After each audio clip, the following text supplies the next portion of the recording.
नमस्कार। पॉलिटिक्स में आप सबों का स्वागत है। और आज हम पॉलिटिक्स में बात कर रहे हैं किस तरीके से पर्दे के पीछे से बिहार में आखिरकार महाराष्ट्र मॉडल लागू कर ही दिया गया। जी हाँ, कल तक दूर दूर तक बात नहीं थी कि गृह विभाग बीजेपी के कोटे में जाएगी। दिल्ली में जो बातचीत हुई थी उस बातचीत में भी जो असहमति का बिंदु था कि गृह और शिक्षा, उस पर अंततः सहमति बन गई थी कि गृह और शिक्षा जदयू के कोटे में रहेगा और नीतीश कुमार गृह विभाग भी देखेंगे। लेकिन शपथ ग्रहण समारोह के बाद 24 घंटे में ये जो खेल खेला गया है, जिस तरीके से खेल खेला गया और जिस स्तर पर खेल खेला गया, आप कह सकते हैं कि महाराष्ट्र दोहरा गया बिहार में। क्योंकि गृह विभाग पहली बार नीतीश कुमार को छोड़ने पर मजबूर किया गया है। हालांकि नीतीश कुमार उस मना स्थिति में तो नहीं है कि इस बात को वो नोटिस ले भी पा रहे हैं कि नहीं ले पा रहे हैं, कहना मुश्किल है। लेकिन अब नीतीश कुमार के मुख्यमंत्री होने और नहीं होने का तो मतलब है या नहीं है कहने की जरूरत नहीं है। क्योंकि गृह का निकलना अपने आप में जो संतुलन है बना हुआ था पूरे स्टेट में, वो संतुलन अब टूट चुका है। और वो संतुलन एडमिनिस्ट्रेशन का था, डीएम और एसपी एक मिजाज का, एक तरीके से जिले में रहे और साथ मिलकर काम करें। लेकिन जिस तरीके से ये चीजें सामने आई हैं, गृह का मतलब है कि अब डीएम की भी पोस्टिंग या मतलब पूरी सरकार सम्राट चौधरी चलाएंगे और मुखौटा होंगे नीतीश कुमार। ये अलग बात है कि जनमत का दबाव था या फिर जिस तरीके से सीटें आए, तो वो एक अलग वजह रही जिस वजह से नीतीश कुमार को मुख्यमंत्री बनाना पड़ा। लेकिन ये भी तय हो गया कि मुख्यमंत्री भले वो रहे, सरकार सम्राट चौधरी चलाएंगे। ये संकेत तो अब साफ हो गया। क्योंकि यह 24 घंटे का जो वक्त था, उस वक्त में जिस तरीके से दबाव बनाया गया नीतीश कुमार और नीतीश कुमार की टीम पर, वो दबाव अंततः बैकफुट पर आना पड़ा नीतीश के उस पूरी टीम को। और ये खबर कहीं न कहीं नीतीश खेमे को सॉफ्ट करने वाला है। लेकिन बड़ा सवाल ये है कि जो नीतीश के हिमायती लोग थे, जो हाल के दिनों में बड़ी बड़ी बातें करने लगे थे कि नीतीश को लोगों ने हाईजैक कर लिया है, नीतीश को लोग इस तरीके से देखने लगे हैं, वो कहाँ है?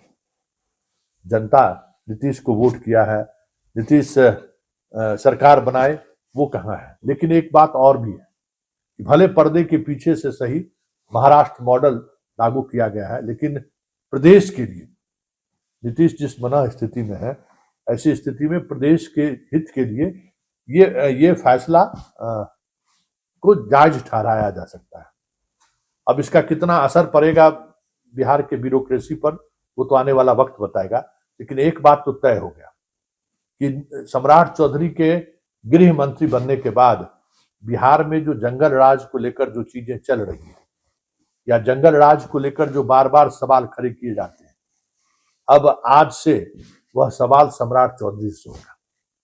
और ये भी तय मानिए, जिस तरीके से चीजें चल रही हैं और जिस स्तर पर सरकार चलाने को लेकर बीजेपी की शैली रही है, आने वाले समय में बिहार यूपी के तर्ज पर ठीक उसी तरीके की चीजें देखने को मिले, तो ये भी कोई बड़ी बात नहीं। कॉमनल लाइन पर पुलिसिंग का मिजाज बदलता हुआ दिख जाए, तो ये भी कोई बड़ी बात नहीं है। बुलडोजर संस्कृति को लेकर जो बातें कही जा रही हैं, वो संस्कृति भी आने वाले समय में आपको बिहार में दिख जाए, तो ये भी कोई बड़ी बात नहीं है। लेकिन बिहार मिजाज से यूपी नहीं बन सकता है।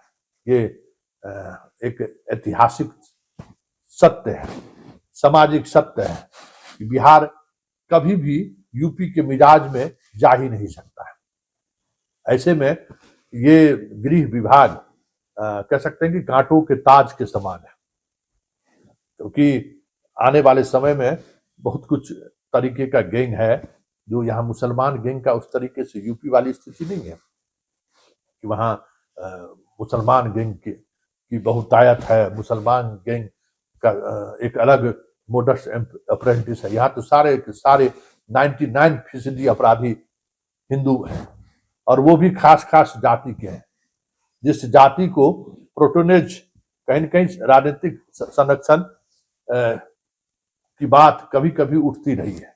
वैसे नीतीश के 20 वर्षों के गृह मंत्री के रूप में किए गए काम में कभी इस तरीके का सवाल खड़ा नहीं हुआ है। सम्राट के सामने ये भी बड़ी चुनौती होगी कि जो जातीय सोच वाली जो अपराधी प्रवृत्ति के जो लोग हैं उनको वो कैसे टैकल करते हैं, क्योंकि चीजें कुछ इसी तरीके से आगे बढ़ेगी।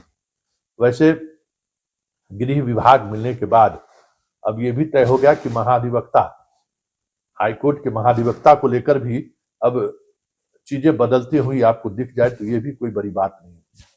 लेकिन एक बात है कि बिहार को रिमोट से नहीं चलाया जा सकता। जिस तरीके का प्रशासनिक अनुभव, सरकार चलाने का अनुभव सम्राट चौधरी का है, ऐसे में गृह मंत्री जैसा महत्वपूर्ण पद को वो किस तरीके से संभाल पाते हैं वो देखने वाली बात होगी। क्योंकि एक मंत्री के रूप में बहुत अच्छे परफॉर्मर नहीं रहे हैं सम्राट चौधरी, और ना ही उस तरीके की पकड़, हाँ आवाज जो एक कहते हैं ना कि आवाज में हवा देने वाला आवाज, वो आवाज उनका जरूर है कि अपने तरीके से वो माहौल बना सकते हैं आवाज से। लेकिन ये बिहार है, बिहार में आवाज ही नहीं जमीन पर भी चीजें उतारनी पड़ेगी, और इतनी महत्वपूर्ण जिम्मेवारी अगर सम्राट चौधरी को दी गई है तो अमित शाह का भी परीक्षा है बिहार में, क्योंकि बिहार एक अलग तरीके का ज्वालामुखी पर बैठा हुआ है, जरा जहां बड़ी मुश्किल से चीजें संभाली गई हैं। पिछले 20 वर्षों में जिस तरीके से नीतीश कुमार ने प्रशासनिक कोऑर्डिनेशन के सहारे चीजों को संभालते आए हैं वो मुश्किल होगा, क्योंकि डीएम का मिजाज, एसपी का मिजाज, बहुत सारी चीजें बदलती आपको दिखेगी। ऐसे में एक अलग तरीके का माहौल पुलिस और एडमिनिस्ट्रेशन के बीच जो समन्वय बहुत जरूरी है, वो समन्वय टूटता हुआ भी दिख जाए तो ये भी कोई बड़ी बात नहीं है।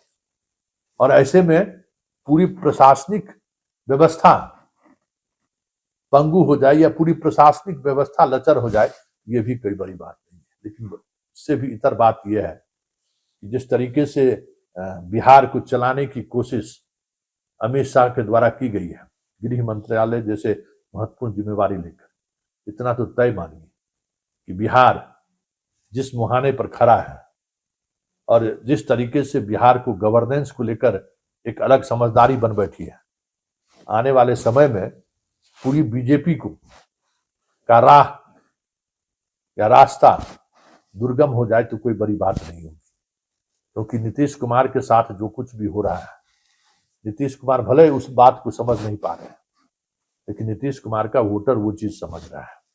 इसलिए सम्राट चौधरी की दोहरी जिम्मेवारी है। सम्राट चौधरी को ये भरोसा दिलाना होगा कि गृह मंत्री के रूप में हमने सबों के साथ न्याय किया है, गृह मंत्री के रूप में हम दलितों का, पिछड़ों का, अति पिछड़ों का की सुरक्षा गारंटी हमने दी है।